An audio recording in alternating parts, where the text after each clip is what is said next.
1847 ഒക്ടോബറിലാണ്. ഇതും എവിടെ നിന്ന് തന്നെയാണ് പ്രസിദ്ധീകരണം തുടങ്ങിയതെന്ന് ചോദിച്ചാൽ ഇല്ലിക്കുന്ന് ബംഗ്ലാവിൽ നിന്നാണ്. തലശ്ശേരിയിൽ തന്നെയാണ് ഇതിന്റെ പ്രസിദ്ധീകരണവും ആരംഭിച്ചത്. അപ്പോൾ ഏതായിരുന്നു?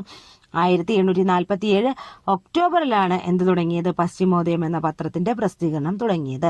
ഇനി പശ്ചിമോദയം ആരംഭിച്ച വ്യക്തിയും ആര് തന്നെയാണ്? ഹെർമൻ ഗുണ്ടർട്ട് തന്നെയാണ്. അപ്പോൾ പശ്ചിമോദയം എന്ന പത്രത്തിന്റെ സ്ഥാപകൻ ചോദിച്ചാൽ ഉത്തരം എന്താണ്? Hermann Gundert.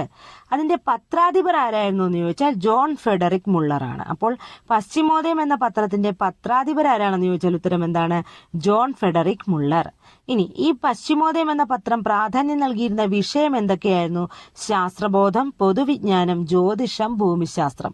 ഈ 4 വിഷയങ്ങൾക്കായിരുന്നു പ്രാധാന്യം നൽകിയിരുന്നത്. എന്തൊക്കെയാണ്? ശാസ്ത്രബോധം, പൊതുവിജ്ഞാനം, ജ്യോതിഷം, ഭൂമിശാസ്ത്രം എന്നിവയ്ക്കായിരുന്നു ഏത് പത്രം പ്രാധാന്യം നൽകിയിരുന്നത്? പശ്ചിമോദയം. ഇനി മലയാളത്തിലെ ആദ്യത്തെ ശാസ്ത്ര മാസിക ഏതാണെന്ന്